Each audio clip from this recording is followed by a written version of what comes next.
Today, we will talk about the psychological thriller Locked Up, released in November last year. Even if you know the outline of the plot, believe me, this movie will surprise you and probably alarm you. Sit back, we're starting. The plot of the film takes place in the Children's Intensive Care Unit. A team of doctors is doing everything possible to save a newborn girl who was born prematurely. The baby's mother is allowed to go to the window of the incubator and look at her daughter. The woman cannot take her eyes off her Thumbelina, and in desperation, almost demands assurances from doctors that she will survive. Then everything disappears, and only a black screen remains, on which diagnoses are minted one by one. The next scene takes us to a meeting of the Club of Parents of Special Children. The word is from a woman who tearfully shares with the group her experiences from the upcoming separation from her child. Obviously, her son has grown up and is leaving home to study. Mom sobs, who will remind him to brush his teeth or go to the store for cream. You will definitely think that this mom has attachment problems and her poor boy is suffering from overprotection.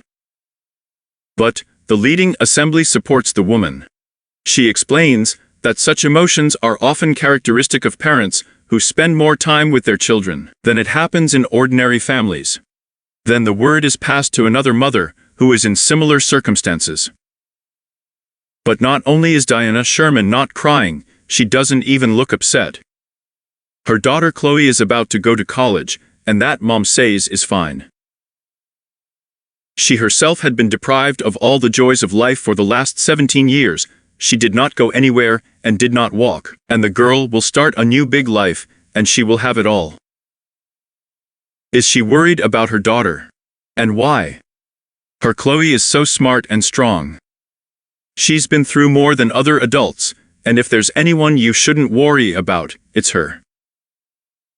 Then, we get to the house where Diana and Chloe live, and watch their usual morning. For Chloe, it begins with taking a handful of medications, an inhaler for asthma, and the usual morning sickness. The girl is paralyzed, moves in a wheelchair. The child is sincerely sorry, but fortunately, she has a wonderful caring mother next to her.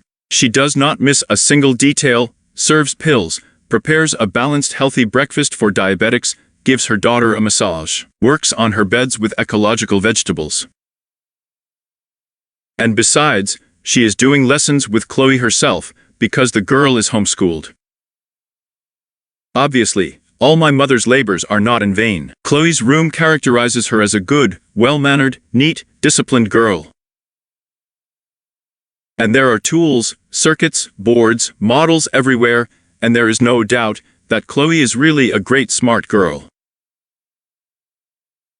In addition, the mother felt that it would be better for the child to grow up without a smartphone, and the girl was used to spending time on business, and not on empty entertainment. Every time a mail truck pulls up to the house, Chloe drops everything and hurries downstairs. What if this letter is for her from college? It seems that all this teenager wants is to become a student and taste an adult independent life. And this is not surprising at all. Hearing the noise of the car once again, Chloe, as always, hurries to the front door. But it's not the postman, but Mom has arrived. Diana puts her purchases on the table, but then she gets a call, and the woman goes outside, where she gets a better connection. And Chloe, a child as a child, rushes to the bags, in the hope of stealing a couple of candies, while Mom is not looking. She accidentally notices a container with pills, but for some reason it's not her own name on it, but her mother's. Strange, is Mom sick with something? But Chloe did not elaborate, remaining satisfied that the candy idea was a success. In the evening, Diana comes to her daughter to bring her the usual portion of medicines. Among a handful of pills, the girl suddenly notices the same gray-green capsule from her mother's box. The girl can't stand it and asks, "Is this medicine for her?"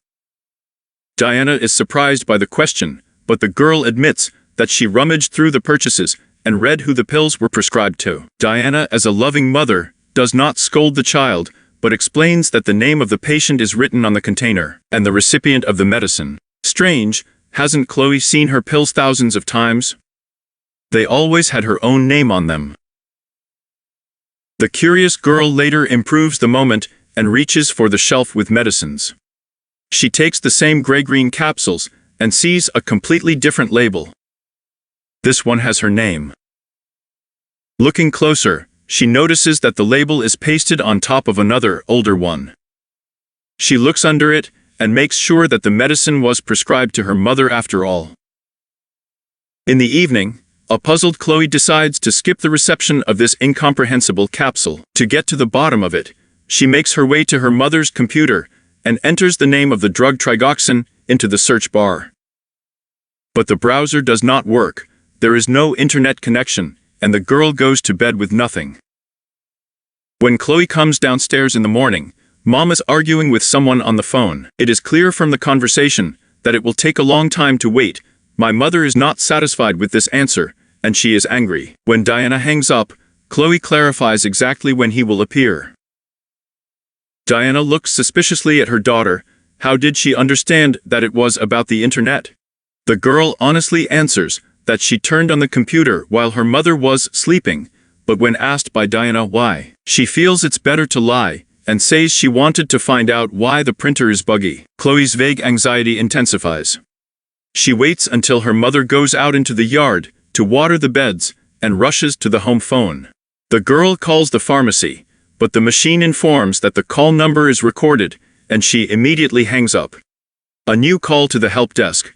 The girl tries to reach the pharmacist through her, but when the last step remains, she is informed that the cost of the call, 99 cents, will be included in the bill. Chloe, in a panic, cuts off the call again. Her heart is pounding, but the girl does not give up her attempts. She goes to the extreme step, dials a random number. A guy picks up the phone, who quarrels with a girl along the way. Chloe begs to listen to her and do a small, worthless service, just Google the medications. The guy is not up to it at all, but the girl shows ingenuity and assures him that her friend will definitely return. It is already clear from his voice that he is a calm and reasonable person to return to this for sure. It works, and the guy goes to meet Chloe. He Googles trigoxins, reads that it is a heart medicine. Yes, the girl has a heart problem, everything turns out fine. But what's the catch? The girl feels that he should be. And she, a clever girl, clarifies, but what does this medicine look like? Are all the pills the same? Yes, the guy says, they're all like one. What color is it? The child whispers. And then, the camera snatches a close-up of a tomato, which Diana plucks in the garden. However, you understood what Chloe heard. These pills are red. My God, what should a child feel who began to doubt the dearest, yes, the only native person? Pure and naive, Chloe was faced with a lie for the first time, but as a smart girl, she quickly learned the rules of the game. She must find out the truth. Chloe asks her mom to take her to the movies. This is the rare case when she has a chance to get out of the house outside.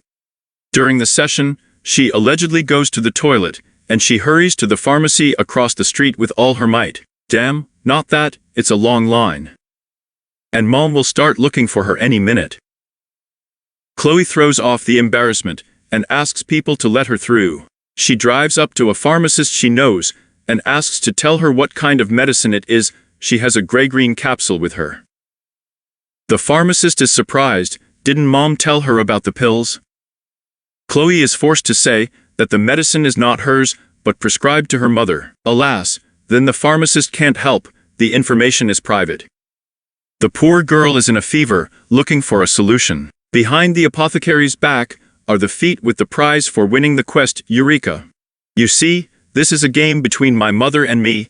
She gave me the task to find out what kind of pill it is. I have to do it myself, figure out how. Please help me. The pharmacist still can't get around the law, but for herself, she punches a pill on the computer. Oh, Chloe, your mom gave you a trick assignment. This medicine is for dogs, you should have asked vet. Pharmacy. The girl is already having trouble breathing from excitement and fright. For dogs? And what is it for? It is a muscle relaxant. And what happens if you give it to people? The pharmacist shrugs his shoulders. My legs will go numb. The world is floating around Chloe. And then, Diana bursts into the pharmacy. She pushes people aside and shouts that the child is delirious against the background of a drug replacement. People disperse, and Diana gives Chloe an injection. The girl wakes up in her room, around 4 o'clock the next day. She calls her mom, but gets no answer. When trying to open the door, Chloe realizes that the room is locked from the outside. This scares the child even more. The girl guesses how to open the lock, but the door still won't budge. Diana locked her smart girl securely with a mop. Chloe understands that it is necessary to escape from the trap, even if through the window. She takes a soldering iron and a blanket, fills her mouth with water, and with great effort gets across the roof, to the window of her mother's room. There the girl cauterizes the glass with a soldering iron, then splashes water on it, and the glass cracks. Laying a blanket so as not to get hurt by the shards, Chloe finally gets into an open room. She had spent so much effort and was so tired. Not that. The inhaler was left on a shelf far from here. Choking and almost losing consciousness, Chloe crawls back to herself. Finally, a life-saving breath. Now you can run away from home. Chloe gets into the elevator on the stairs. Oh my God, Mom damaged the wires. The girl throws off her chair and prepares to crawl up the stairs as she breaks down and flies down. Chloe opens her eyes while lying on her back. The body hurts terribly, the head is broken, but this can't be happening. The girl feels her toe and is able to move it. Another terrible suspicion is almost proven. Determination gives Chloe strength. She gets out of the house in a wheelchair. Now rather to the people. But where to get them? Chloe and her mom live in the wilderness, far from home. The only hope is that someone's car will pass. The girl hears the sound of the engine and suddenly becomes terrified. It could be Mom. She turns into the bushes, but soon realizes that a mail truck is coming. At the last second, she pulls out onto the road and almost gets run over. Stumbling and swallowing words, the girl tells the postman what happened. And then Diana's car appears on the road. She notices her daughter's stroller behind the truck and stops. Now Chloe's life depends only on who the postman will believe, her or Mom. Diana turns on all the charm and puts pressure on all the levers, but the men understand that the matter is dirty and are ready to take responsibility and take the child to the police and not give it to Mom. Diana seems to have calmed down and agreed to go to the station. They will sort it out there. But suddenly she rushes at the man and gives him an injection in the neck. He loses consciousness, and the next injection goes to a sobbing Chloe. This time, she finds herself in the basement of the house, in a chair chained to a table. The girl reaches for the boxes nearby and finds a bundle of letters. One of them is written to her. This is a notification that she is enrolled in college.